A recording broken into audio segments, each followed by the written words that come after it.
আপনারা কি জানেন কিয়ামতের ময়দানে আল্লাহর কাছে বান্দা কোন আমল করলে হিসেব ছাড়া জান্নাতে যাবে? জানেন কেউ? বলতে পারেন কেউ? ভাই, আল্লাহর কাছে হিসেব দিয়ে জান্নাতে যাওয়া কি সহজ কাম না কঠিন কাজ? আরে আল্লাহর কাছে তো অনেক দূরের কথা। আপনি যে প্রতিষ্ঠানে চাকরি করেন তার মালিকের কাছে, উপরস্থ বসের কাছে একেবারে পুঙ্খানুপুঙ্খ করে প্রতিটা পয়সার হিসাব দিয়ে একদম সবকিছুতে পারফেক্টনেস প্রমাণ করা, এটাই তো একটা কঠিন কাজ, দুঃসাধ্য কাজ। সেখানে সারা জীবনের হিসাব আল্লাহর কাছে দিয়ে পাই পাই করে তারপর আপনি জান্নাতে যাবেন, বিষয়টা এত সহজ না। তাহলে হিসেব ছাড়া আল্লাহ তাআলা এমনিতে বলবেন হিসাব টিসাব নাই, তোমাকে এমনি জান্নাতে দিলাম, এটা চান আপনারা? দেখুন কোরআনে কারীম আল্লাহ তাআলা বলছেন ইন্নামা ইউওয়াফাস সাবিরুনা আজরাহুম বিগাইরি হিসাব।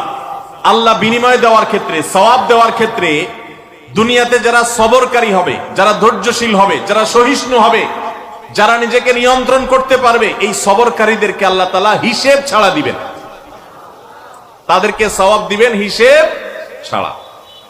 তাহলে আপনি যখন আপনার কর্মস্থলে থাকবেন আপনাকে ধৈর্য ধারণ করতে হবে। আপনি যখন পাবলিক পরিবহনে উঠবেন আপনার মাথা ঠান্ডা রাখতে হবে। আপনি যখন আপনার বাসা বাড়িতে থাকবেন আপনার মাথা ঠান্ডা থাকতে হবে।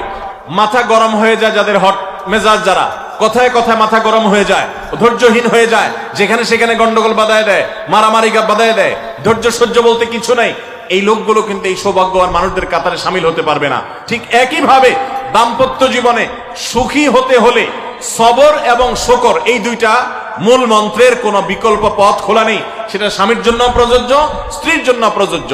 স্বামী হিসাবে আপনি স্ত্রীর অনেক অনিয়মতা দেখতে পাবেন, অনেক কিছু দেখতে পাবেন, আপনার আকাঙ্ক্ষা, আপনার চাহিদা, প্রত্যাশার বিপরীত, আপনাকে সবর করতে হবে। ভাইরা আমার, আমাদের প্রিয় নবী সাল্লাল্লাহু আলাইহি সাল্লামের দাম্পত্য জীবনে কিন্তু টুনটান সমস্যা হয়েছে। আপনারা মনে করতে পারেন নবী সাল্লাল্লাহু আলাইহি সাল্লামের ঘর, ওনার স্ত্রীগণ সাহাবী, তারা উম্মুল মুমিনিন, আমাদের মা, এত মর্যাদাবান মানুষ, তাদের আবার ঝামেলা হয়েছে।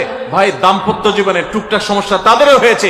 প্রিয় নবী সাল্লাল্লাহু আলাইহি সাল্লাম নিজে একদিন বাসা ছেড়ে মসজিদে নববীতে এসে মন খারাপ করে বসেছিলেন, তিনি বাসায় যাচ্ছেন না, অভিমান করে। ওমর রাদিয়াল্লাহু তাআলা আনহু বিষয়টা বুঝতে পেরে, তার মেয়ে যেহেতু নবী সাল্লাল্লাহু আলাইহি সাল্লামের স্ত্রী, তিনি সেখানে গিয়ে ভেতরে প্রবেশ করে তার সাথে কথা বলে তথ্য উদ্ঘাটন করে সেটা মিটমাট করার ব্যবস্থা করেছেন। স্বয়ং নবী করিম সাল্লাল্লাহু আলাইহি সাল্লামের জামাতা, ইসলামের চতুর্থ খলিফা আলী রাদিয়াল্লাহু তাআলা আনহু, তার মতে এত